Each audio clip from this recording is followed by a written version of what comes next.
Ndabahaye mwiriwe canke mwaramutse bivanye naho buri umwe wese aherereye banywanyi bacu mubana natwe makuru n'ibiganiro vya misi yose tubandanya gushikiriza abaherereye nga mu gihugu c'u Burundi mu buseruko mu buraruko mu burengero ndetse no mu bumanuko bari hanze y'imbe z'igihugu c'u Burundi nk'abadukurikira bari mu karere ka Afrika y'ibiyaga binini ku mugabane wa Afrika ndetse no mu makungu ya kure.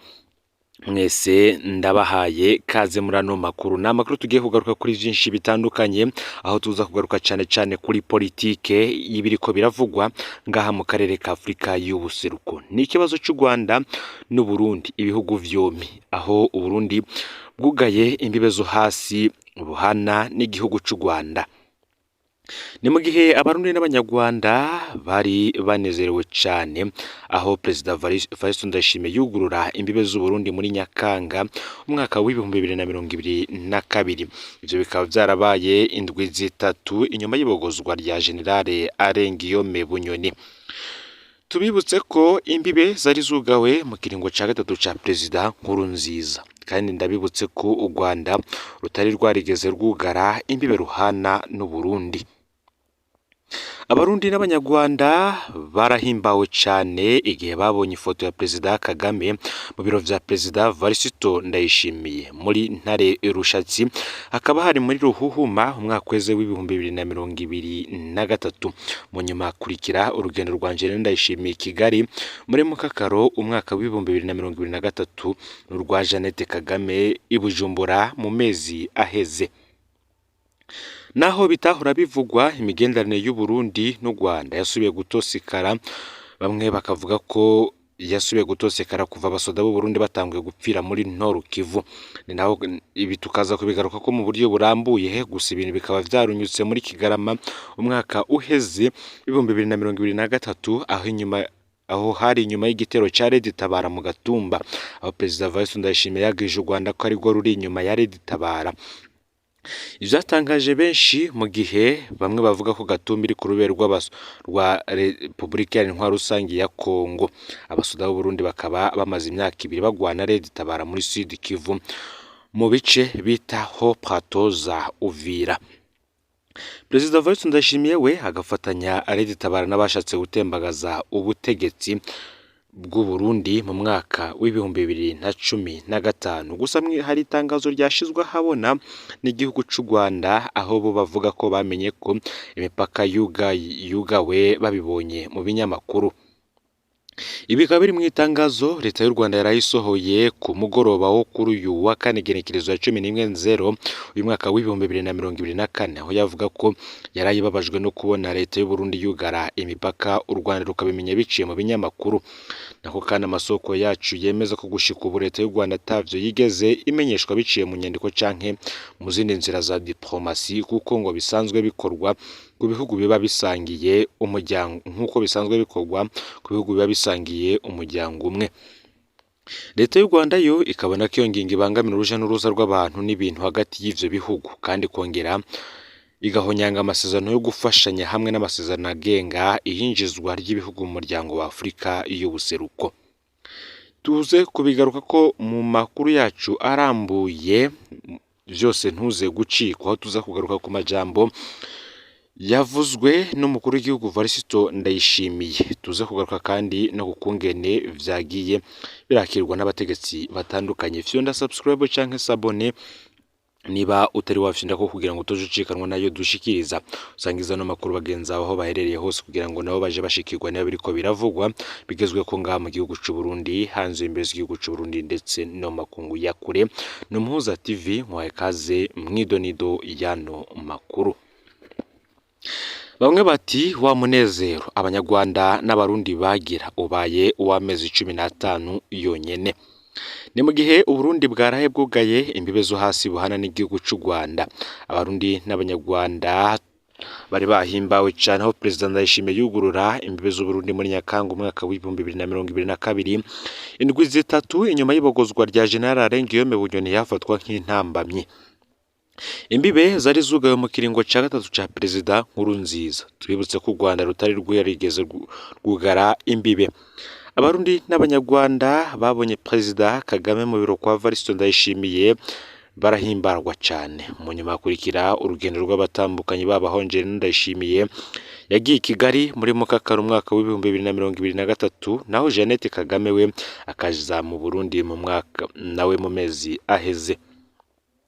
Naho bitahora bivugwa nk'uko rinatangwe bibabwira muri ano makuru, imigenderanire y'u Burundi n'u Rwanda yasubiye gutosekara kuva abasoda b'u Burundi batanguye gupfira muri Nord Kivu, aho bagwanira hamwe n'umuhari FDLR w'abanyarwanda bagirizwa ko bakoze ihonyabwoko mu mwaka w'1994 mu Rwanda. Mu gihe Ndayishimiye yari yaje ari uwirukana FDLR mu Burundi kuja gusangira urugamba nayo muri Repubulika Iharanira Rusange ya Kongo, ngo ni ibintu vyabaje cyane igihugu cy'u Rwanda naho rwo ataco uruvugira hejuru. Ibintu vyunyutse rero muri Kugara mu mwaka uheze w'2023, aho inyuma y'igitero cya leta mu Gatumba Perezida Evariste Ndayishimiye yagirije u Rwanda ko ari rwo ruri inyuma ya leta. Ivyatangaje benshi mu gihe Gatumba iri ku rubero rwa Repubulika Iharanira Rusange ya Kongo, abasoda b'u Burundi bakaba bamaze imyaka 2 bagwana na leta muri Sud Kivu mu bice bitaho Plateau za Uvira. Burundi bufise bateo zibiri muri ako gace kuva mu mpera za 2021. Perezida Ndayishimiye agafatanya leta n'abashatse gutembagaza ubutegetsi mu mwaka w'2015 mu gihe uwo muhari wavutse witwa Foronabu Tabara muri Rusama umwaka w'2011. Kuva uvuka wamye ukorera aho nyene muri Haut Plateau za Uvira. Leta Tabara yarakuze igitero ca mbere mu Burundi muri Kugara mu mwaka w'2014 mu ntara ya Cibitoke utera uva muri Repubulika Iharanira Rusange ya Kongo. Muri iyo myaka yose General Godefroid Niyombare yararongoye igisirikare cy'u Burundi, ahandi yatwara iperereza ry'u Burundi. Nimba General Niyombare afatanye na Leta Tabara vyoca bivuga ko uwo muhari washinzwe n'igisoda cy'u Burundi. Abasenga ni musengere igihugu n'akarere, kuko amajambo amaze iminsi ngavugwa na Perezida Ndayishimiye be n'ingingo yo kugara imbibe birafise isano n'ibiriko birabera muri Nord Kivu mu gihugu ca Repubulika Iharanira Rusange ya Kongo. Ni mu gihe amakuru ava mu basirikare b'u Burundi bariyo avuga ko intambara ishobora gusubira kubuka ku rugero rukomeye vuba cyane. Aha ni mu gihe Perezida Tshisekedi yari yiyamamaje avuga ko azotera u Rwanda. Bishitse amajambo duheruka kumva mu Burundi azoca bahe icitwazo cyo kwinjira muri iyo ntambara. Hagati aho amakuru ava mu bansi bandayishimiye muri CNDD-FDD yo avuga ko urwanko rw'u Rwanda n'u Burundi nk'akaryo keza kabafasha mu mugambi wabo. Tubibutse ko mu rubanza Igitega General Bunyoni yagirije kimwe mu bihugu vyo mu karere ko cyahaye Perezida Ndayishimiye amakuru ajanye n'ivyo Bunyoni yaganira n'abantu. Mu yandi majambo Bunyoni we akafata ico gihugu nk'icamwononeye umugambi. Gaha rero niho abandi nabo muri CNDD-FDD boba bagiye kuzamukira.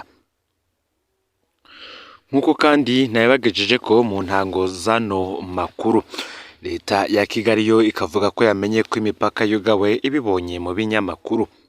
Leta y'u Rwanda nayo ikaba yarayisohoye itangazo ku mugoroba wo kuri uyu wa kane igenekerezo wa 11/0 uyu mwaka w'2024, aho yavuga ko yarayibabajwe no kubona leta y'u Burundi yugara imipaka, u Rwanda rukabimenya biciye mu binyamakuru. Ni mu gihe amasoko yacu akurikiranira hafi vya politike yo mu karere ndetse na politike mpuzamakungu yemeza ko gushika ubu leta y'u Rwanda atavyo yigeze imenyeshwa biciye mu nyandiko canke mu zindi nzira za diplomasi nkuko bisanzwe bikorwa mu bihugu biba bisangiye umuryango umwe. Leta y'u Rwanda ikabona ko iyo ngingo ibangamira uruja n'uruza rw'abantu n'ibintu hagati y'ivyo bihugu, kandi kongera igahonyanga amasezerano yo gufashanya hamwe n'amasezerano agenga iyinjizwa ry'ibihugu mu muryango wa Afurika y'ubuseruko. Mwamenye ko kandi hari haheze amezi 15 gusa imipaka ihuza u Rwanda n'u Burundi yuguruwe inyuma yaho umuhisi Pierre Nkurunziza afashe ingingo yo kuyugara mu mwaka w'2015, aho ico gihe yavuga ko abatembagaje ubutegetsi bwiwe, abashatse gutembagaza ubutegetsi bwiwe ariyo bahungiye. Amajambo nk'ayo kandi akaba yarongeye kuvugwa na Perezida Evariste Ndayishimiye mu kiganiro yatanze ku bamenyesha amakuru mu mpera z'umwaka w'2023, yongera arayashimangira mu ijambo yashikirije abarundi ryo kubipfuriza umwaka mwiza. ariko iyi ni inkuru yababaje abanyagihugu bo ku mpande zombi, ikaba yatangajwe n'umushikiranganji Martin Niteretse ajejwe intwaro hagati mu gihugu iterambere rusange n'umutekano, aho yeruye ko imipaka yose bibahuza n'igihugu cy'u Rwanda yugawe ko ngo basanze bafise umubanyi mubi, umukuru w'igihugu Paul Kagame. Ni mu gihe bamwe mu banyagihugu bavuga ko nimba umubanyi mubi ari Paul Kagame atari abanyarwanda kubera iki batoganira, ariko ntibafatire amaboko imugongo abanyagihugu b'ibihugu vyompi. Ngibi rero ibiriko biravugwa cyane ku makuru y'iyugagwa cy'umupaka w'u Burundi ndetse n'igihugu cy'u Rwanda ngaha mu karere ka Afurika y'ubuseruko. Iyi ikaba imaze kuba inkuru yakwiye hose mu makungu ivuga ivy'iriyugarwa ry'umupaka w'igihugu cy'u Rwanda ndetse n'igihugu cy'u Burundi.